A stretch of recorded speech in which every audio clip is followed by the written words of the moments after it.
নির্বাচন কমিশন স্বাধীন হলেও সরকারের সহায়তা ছাড়া সুষ্ঠু নির্বাচন সম্ভব না, মন্তব্য সিইসির। কর্মকর্তাদের প্রশিক্ষণ শুরু। নির্বাচনের দিনক্ষণ চূড়ান্ত হলেই দেশে ফিরবেন তারেক রহমান। প্রস্তুত গুলশানের ১৯৬ নম্বর বাড়ি।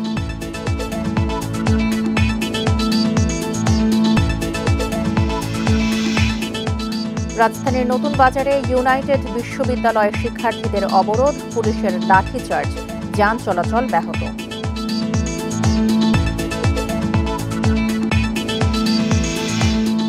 করোনার প্রকোপ বাড়লেও প্রস্তুতির ঘাটতি, বেশিরভাগ হাসপাতালে নেই আইসোলেশন সেন্টার ও আইসিইউ। স্বাগত বিরতিহীন সংবাদ দুপুরে, আপনাদের সাথে আছি সঞ্চারী মজুমদার। শুনছিলেন শিরোনাম, চলে যাচ্ছে পুরো খবরে। ইসি যতই স্বাধীন হোক না কেন সরকারের সহযোগিতা ছাড়া সুষ্ঠু নির্বাচন সম্ভব নয়, এমন মন্তব্য করেছেন প্রধান নির্বাচন কমিশনার এএমএম নাসির উদ্দিন। তাই এক্ষেত্রে সরকারের ভূমিকাই মুখ্য। সকালে নির্বাচনী প্রশিক্ষণ ইনস্টিটিউটের কর্মকর্তাদের প্রশিক্ষণের উদ্বোধন শেষে তিনি বলেন, নির্বাচনের জন্য বিভিন্ন ধাপ শেষ করে কমিশন নিজস্ব কর্মপরিকল্পনায় এগোচ্ছে। জাতীয় নির্বাচন সামনে রেখে সকালে ইসি সচিবালয় ও নির্বাচনী প্রশিক্ষণ ইনস্টিটিউটের কর্মকর্তাদের দুদিনব্যাপী প্রশিক্ষণের উদ্বোধন করেন প্রধান নির্বাচন কমিশনার এএমএম নাসির উদ্দিন। অনুষ্ঠানে নির্বাচন কমিশনাররা আগামী নির্বাচন নিয়ে তাদের অবস্থান এবং ভোটের সময় আইন প্রয়োগের ক্ষেত্রে দায়িত্বের কথা তুলে ধরেন। জাতিকে একটা ঘোষণা দিতে চাচ্ছি যে আপনি সাঁতার জানেন আর না জানেন, কেউ কিন্তু ডুবে না, কোনো মানুষই ডুবে না, কোনো প্রাণীই ডুবে না, সবাই ভেসে থাকে। কিন্তু আমরা ডুবে যাই কেন? আমাদের নার্ভাসনেস থেকে। সিইসি বলেন, নির্বাচন আয়োজন করতে সরকারের সহায়তা নিতে হয়, তাই নির্বাচন কমিশন স্বাধীন হলেও সরকারের এখানে মুখ্য ভূমিকা থাকে। যতই আপনি স্বাধীন বলেন না কেন ইসিকে, সরকার ছাড়া নির্বাচন করা সম্ভব, কারণ সরকারের সহযোগিতা নিয়েই তো আমাকে নির্বাচনটা করতে হবে। আমাকে আইনশৃঙ্খলা বাহিনীর সাহায্য নিতে হবে, সরকারি অফিসারদের সাহায্য নিতে হবে, প্রশাসনের সহযোগিতা নিতে হবে। সুতরাং সরকার এখানে মুখ্য একটা ভূমিকা রাখবে তো ইলেকশনের মধ্যে। এটা ছাড়া তো সম্ভব না, এটা তো সম্ভব না। নির্বাচনী রোডম্যাপ বিষয়ে সাংবাদিকদের প্রশ্নের জবাবে সিইসি বলেন, এ বিষয়ে নিজস্ব কর্মপরিকল্পনায় এগুচ্ছে ইসি। এত বড় একটা নির্বাচন হবে, আমাদের তো নিজস্ব একটা পরিকল্পনা, এটা আমাদের ব্যবহারের জন্য, not for sharing with everybody, যে আপনারা সবাই জানুন যে আমরা এইভাবে করছি, সেরকম না। এটা আমাদের নিজস্ব, এটা সংশোধনযোগ্য। এটা যদি টাইমলি যদি কোনো কারণে রিসিভ না হয়, 2-4 দিন এদিক ওদিক হতে পারে। সময় মতো সবাইকে নির্বাচনের বিষয়ে জানানো হবে, বলেন সিইসি। সুলতানা জাহান মিতু, ইন্ডিপেন্ডেন্ট নিউজ, ঢাকা। এ নিয়ে আলোচনা করতে আমাদের সাথে যোগ দিচ্ছেন নির্বাচন বিশেষজ্ঞ ডক্টর আব্দুল আলিম। ডক্টর আব্দুল আলিম, আপনাকে স্বাগত জানাচ্ছি বিরতিহীন সংবাদ দুপুরে। শুরুতেই যে বিষয়টি জানতে চাই যে সিইসি বলেছেন সরকারের সহায়তা ছাড়া সুষ্ঠু নির্বাচন সম্ভব নয়, সেক্ষেত্রে কি ধরনের সরকারের অধীনে এই নির্বাচন হওয়া উচিত? আপনাকে ধন্যবাদ।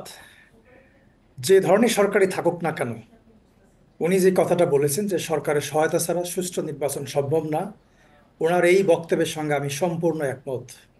পৃথিবীতে এরকম কোনো ইলেকশন কমিশন নাই যে ইলেকশন কমিশনের ইলেকশন কন্ডাক্ট করতে যত জনবল দরকার, যত অর্থ দরকার, যত পুলিশ দরকার, আর্মি দরকার, বিজিবি দরকার, এরকম ফোর্স সারা দুনিয়াতে কোনো নির্বাচন কমিশনের নাই, এবং এগুলো সরকারে থাকে। এই জন্যে সরকারকে ইলেকশন কমিশন যে সহায়তা চায় সেই সহায়তা দিতে হয়, যেটা আমাদের সংবিধানের 126 আর্টিকেলে পরিষ্কার করে বলা আছে।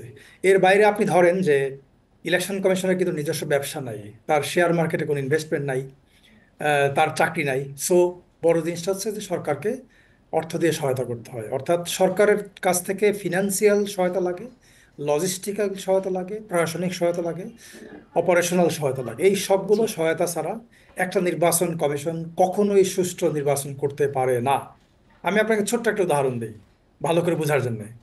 2007 সালে আফ্রিকার দেশ সিয়েরা লিওনে একটা নির্বাচন হচ্ছিল। সেই নির্বাচনে ঠিক কয়েকদিন আগে একটা জনমত জরিপ হয়, সেখানে দেখা গেল যে সরকারি দল নির্বাচনে হারবে। তখন সরকারি দল নির্বাচন কমিশনের কাছে বলল যে আমাদেরকে নির্বাচনে জেতাতে হবে, আমরা জিততে চাই, আপনারা জেতাবেন।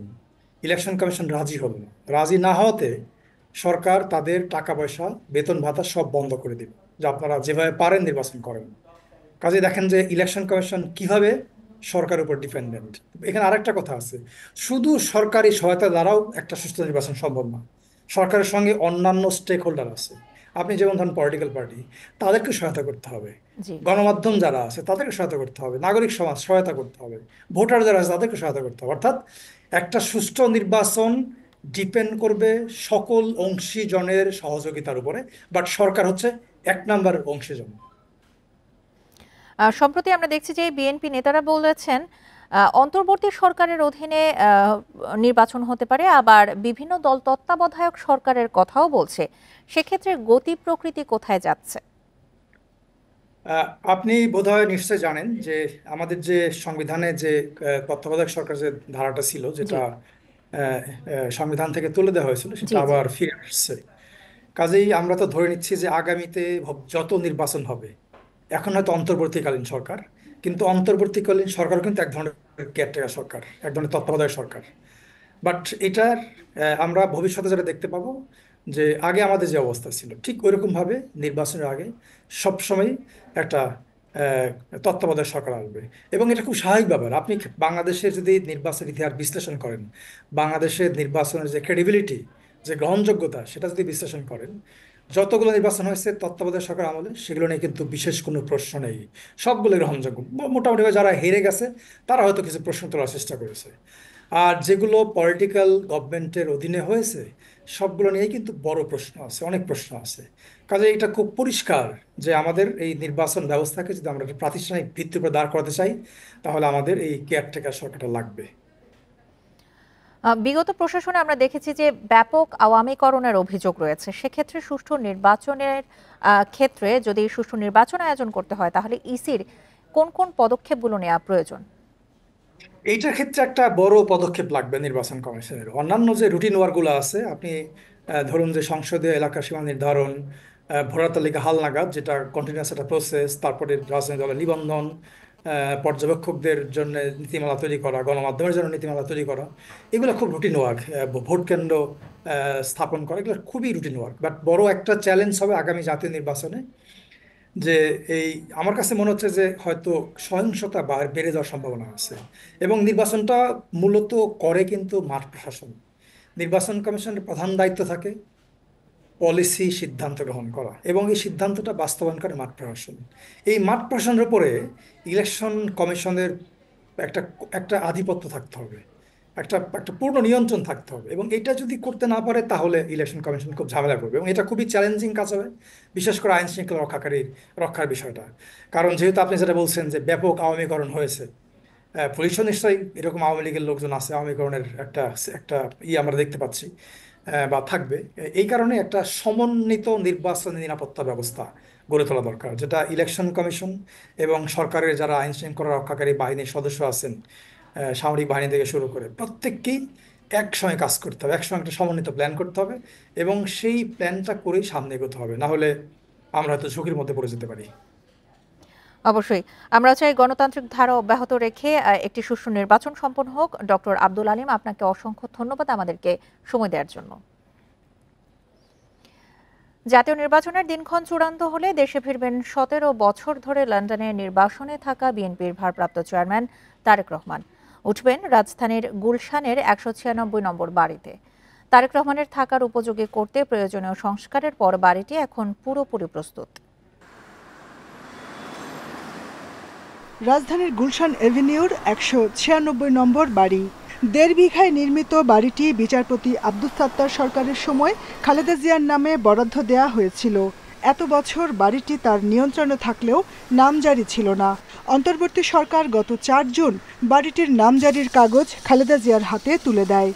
বাড়িটা তো অনেক আগে, যখন শহীদ প্রেসিডেন্ট জিয়াউর রহমান যখন তাকে ষড়যন্ত্রকারীরা হত্যা করলেন, বাংলাদেশ গভর্নমেন্ট তখন যারা ছিলেন এই বাড়িটা তাকে গিফট দিয়েছিলেন। এখন সেই বাড়িটার মিউটেশন করে এটা ঠিক মতো করে পৌঁছে দেওয়া হয়েছে বেগম জিয়ার হাতে।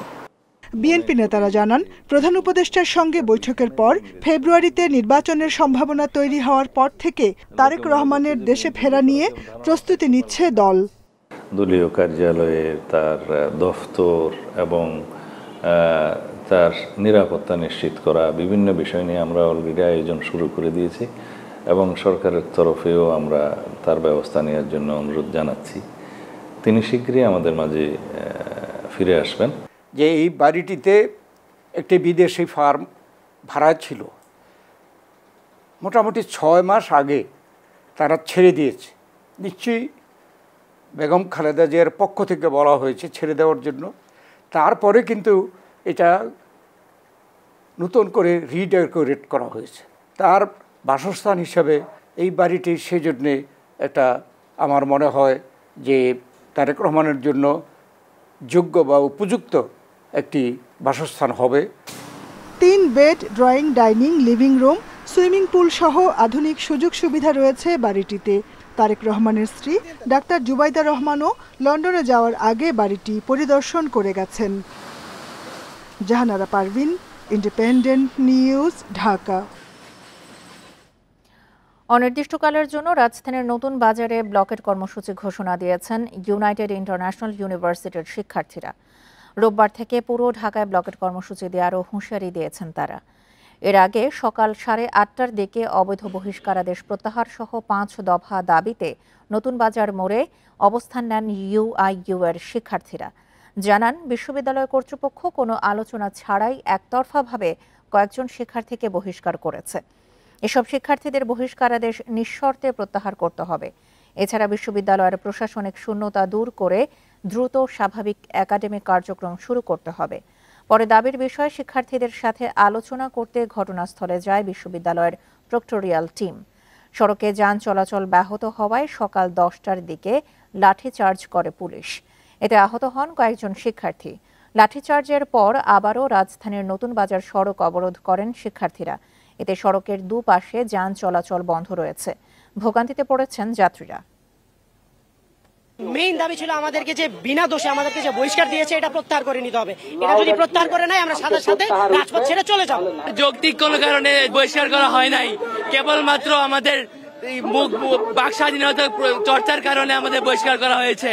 সাথে আমাদের প্রক্টোরিয়াল টিম ইতিমধ্যে আমাদের সাথে কথা বলতে আসছিল, আর এর মধ্যেই পুলিশের এই বাহিনীগুলো অতর্কিতভাবে আমাদের উপর হামলা শুরু করে দিয়েছে। এ বিষয়ে আরো জানাতে যোগ দিচ্ছেন আমাদের সহকর্মী সাজ্জাদ হোসেন। সাজ্জাদ, এই মুহূর্তে সড়কের পরিস্থিতি কেমন জানাবেন? আর শিক্ষার্থীরা বলছেন যে কোনো যৌক্তিক কারণ ছাড়াই শিক্ষার্থীদেরকে বহিষ্কার করা হয়েছে, কি কারণ? 5 দফা দাবি নিয়েও জানাবেন।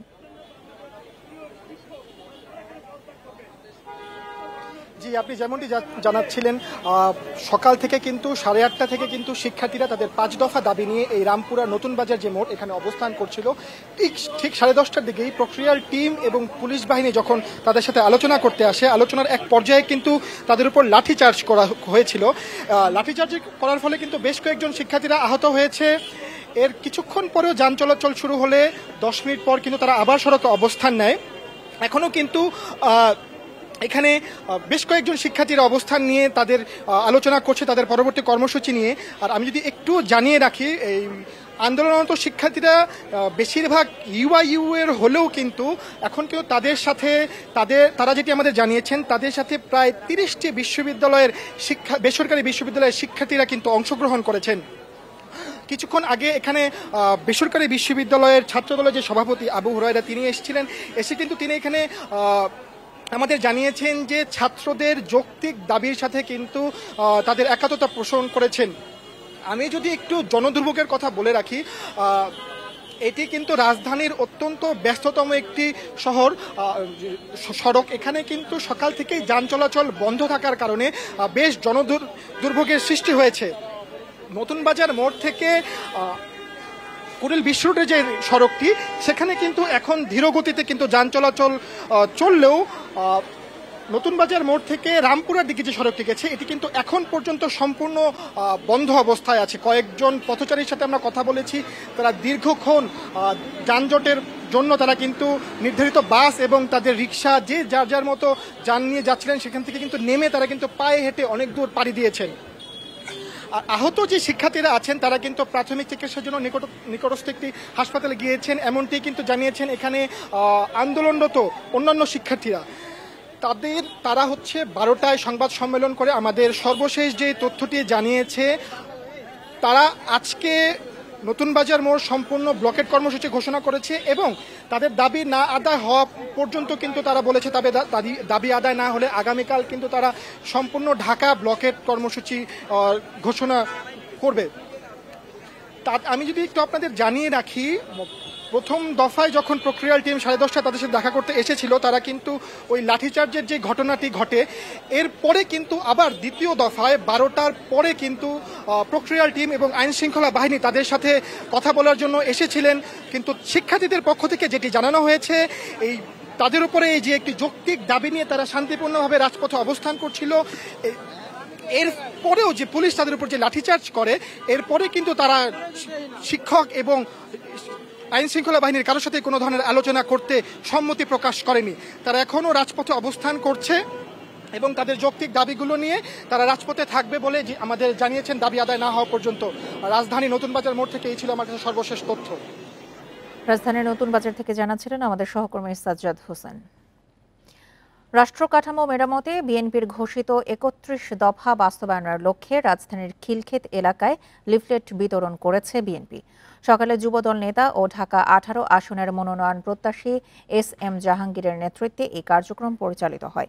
কর্মসূচির শুরুতে সংক্ষিপ্ত সমাবেশে নেতারা বলেন, 31 দফা বাস্তবায়ন হলে দেশের মানুষের অধিকার প্রতিষ্ঠিত হবে। বিএনপি ক্ষমতায় গেলে 31 দফার আলোকে দেশ পরিচালনা করার প্রতিশ্রুতি দেন তারা। এ সময় তৃণমূলের সবার কাছে দেশ নিয়ে বিএনপির ভবিষ্যৎ পরিকল্পনা তুলে ধরার আহ্বান জানান নেতারা। বলেন, দল মত ভুলে দেশকে এগিয়ে নিতে সবাইকে ঐক্যবদ্ধ থাকতে হবে।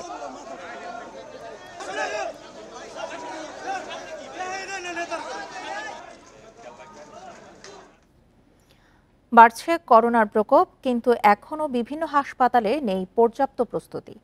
করোনা আইসোলেশন সেন্টারের পাশাপাশি বেশিরভাগ হাসপাতালে নেই আইসিইউ এর ব্যবস্থা, রয়েছে জনবল সংকটও। তবে হাসপাতাল কর্তৃপক্ষের দাবি দ্রুতই সব প্রস্তুতি শেষ হবে। লালমনিরহাট সদর হাসপাতালে রয়েছে 10 শয্যার আইসোলেশন সেন্টার, তবে হাসপাতালটিতে নেই কোনো আইসিইউর সুবিধা। এমনকি করোনা শনাক্তের জন্য নেই PCR ল্যাবও। বরিশাল শেরেবাংলা মেডিকেলে 2টি PCR ল্যাব সহ বিভিন্ন মেশিনারিজ অকেজো থাকায় ব্যাহত হচ্ছে চিকিৎসা সেবা। করোনা আমাদের কি করবে, লালমনিরহাট মেডিকেলে আমাদের কোনো চিকিৎসা সেরকম নাই। করোনা শেষ হওয়ার পরে ওই সফটওয়্যারটা নতুন করে সংশোধন করা হয় নাই, যার কারণে মেশিনগুলো অচল অবস্থায় পড়ে আছে। কিশোরগঞ্জে একমাত্র করোনা বিশেষায়িত হাসপাতাল শহীদ সৈয়দ নজরুল ইসলাম মেডিকেলে রয়েছে 7টি মাত্র আইসিইউ বেড, তবে কিছু যন্ত্রপাতির অভাবে তা চালু করা যাচ্ছে না। এখানে শুধু হাই ফ্লো অক্সিজেন আছে, তার সাথে ওই বেডের চারপাশে আরও যন্ত্রপাতির প্রয়োজন আছে, সেই যন্ত্রপাতিগুলো নাই। এবং এখানে আমার জনবল দরকার, বিশেষ করে ডাক্তার দরকার।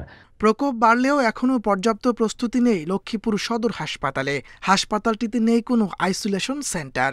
করোনার অত্যাধুনিক যন্ত্রপাতিগুলো নাই। আমার মনে হয় এখনো এভাবে প্রস্তুত করা হয় নাই, এটাকে যথাযথ ব্যবস্থা নেওয়া দরকার। নওগাঁ হাসপাতালে নেই করোনা রোগীদের জন্য আলাদা ওয়ার্ড, ইমার্জেন্সি রোগীদের জন্য নেই আইসিইউর ব্যবস্থাও। মেনটেন করার জন্য যে একজন এক্সপার্ট লাগে, যারা আগে ছিলেন, মাঝখানে করোনা না থাকাতে আবার তাদেরকে উইথড্র করে নেওয়া হয়েছে। তো এই ধরনের জনবলকে আবার আশা করি আমাদের মাঝে রিডিস্ট্রিবিউট করা হবে। দিনাজপুর মেডিকেল কলেজে 50 বেডের আইসোলেশন সেন্টার প্রস্তুত করা হচ্ছে।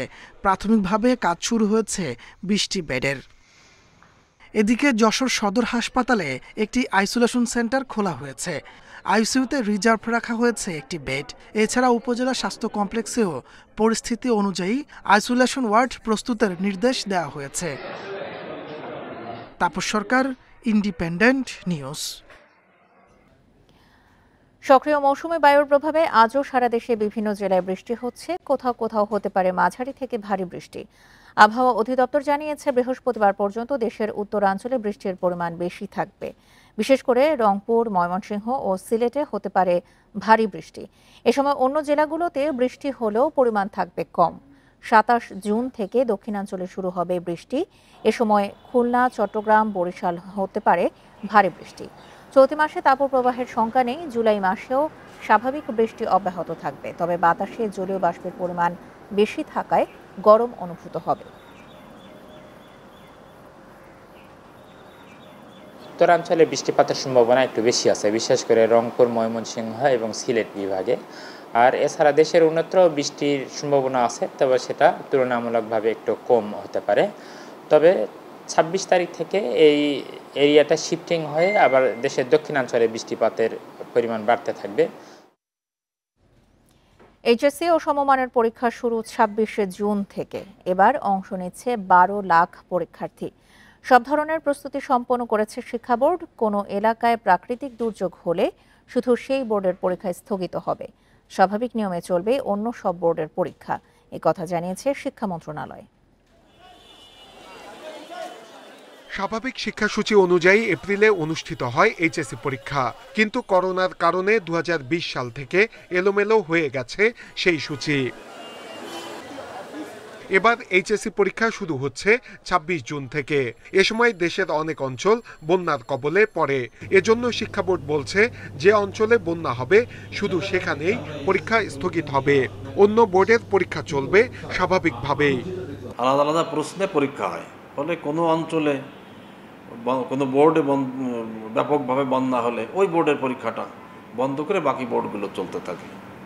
ইভেন একটা বোর্ডের কোনো অঞ্চলে বন্যা হলে সেই অঞ্চলটা অফ রেখে বাকিগুলোও চলতে থাকে। পরবর্তীতে তাদের জন্য নতুন প্রশ্নে পরীক্ষার ব্যবস্থা করা হয়। এবার এইচএসসি পরীক্ষায় অংশ নিচ্ছে 12,51,111 জন। এর মধ্যে 9টি সাধারণ শিক্ষা বোর্ডের অধীন এইচএসসি পরীক্ষার্থী 10,55,000-এর বেশি। আলিমে এবার পরীক্ষার্থী 86,000-এর বেশি। কারিগরি শিক্ষা বোর্ডের অধীন মোট পরীক্ষার্থী 1,09,000-এর বেশি। 2,797টি কেন্দ্রে নেওয়া হবে পরীক্ষা। প্রশ্ন আউটের খবর নেই, ইভেন প্রশ্ন আউটের গুজবও নেই। অন্যান্য বছর তো মিডিয়া ফেসবুকে ভাসতে থাকতো এই প্রশ্ন সেই প্রশ্ন, এবার তাও নেই। তা আশা করি এইচএসসিতে আমরা তার চেয়ে ভালোভাবে আরও করতে পারবো। পরীক্ষার সময় প্রশ্ন ফাঁস সহ কোনো গুজবে কান না দেওয়ার আহ্বান শিক্ষকদের, সেই সঙ্গে শিক্ষা বোর্ডকেও কঠোর ব্যবস্থা নেওয়ার আহ্বান তাদের।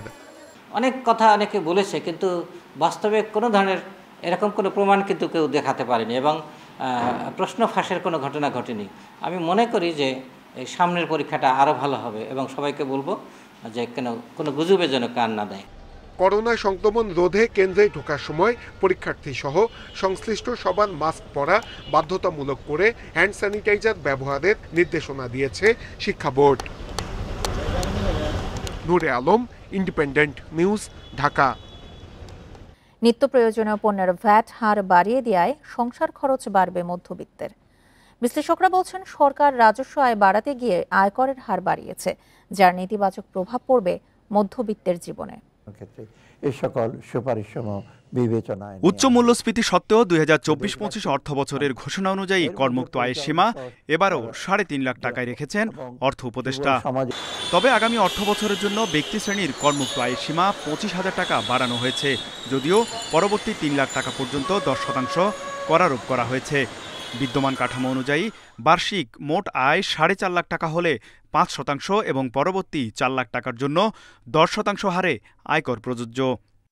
করহার সংক্রান্ত পরিবর্তন আনায় একজন করদাতাকে বাড়তি 2,500 টাকা আয়কর দিতে হবে।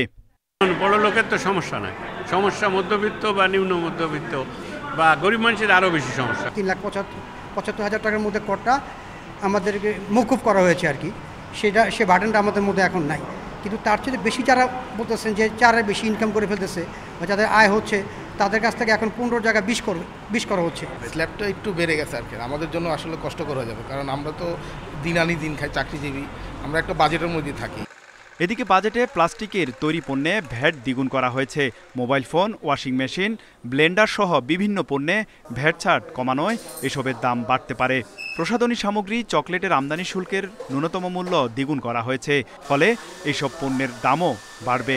বিশ্লেষকরা বলছেন, মূল্যস্ফীতি বিবেচনায় নিলে কর ধাপের পরিবর্তনে মধ্যবিত্তের ব্যয়ে আরও চাপ তৈরি করবে।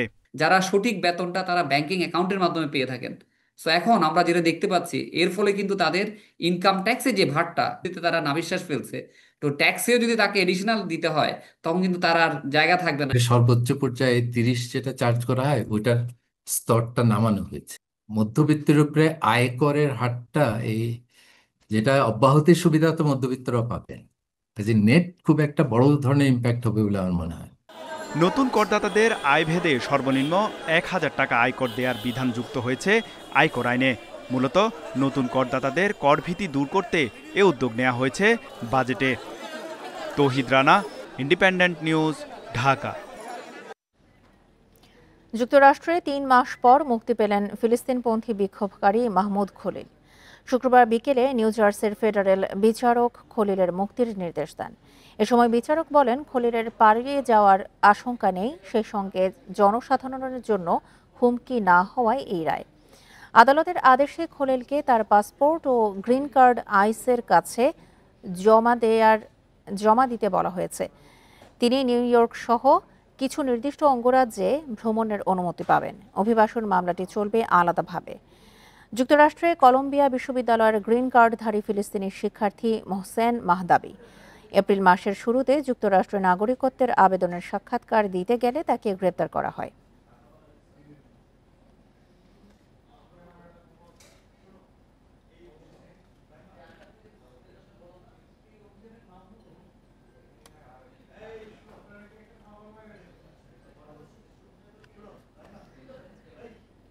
এই ছিল বিরতিহীন সংবাদ দুপুরে। আমন্ত্রণ পরের আয়োজনে।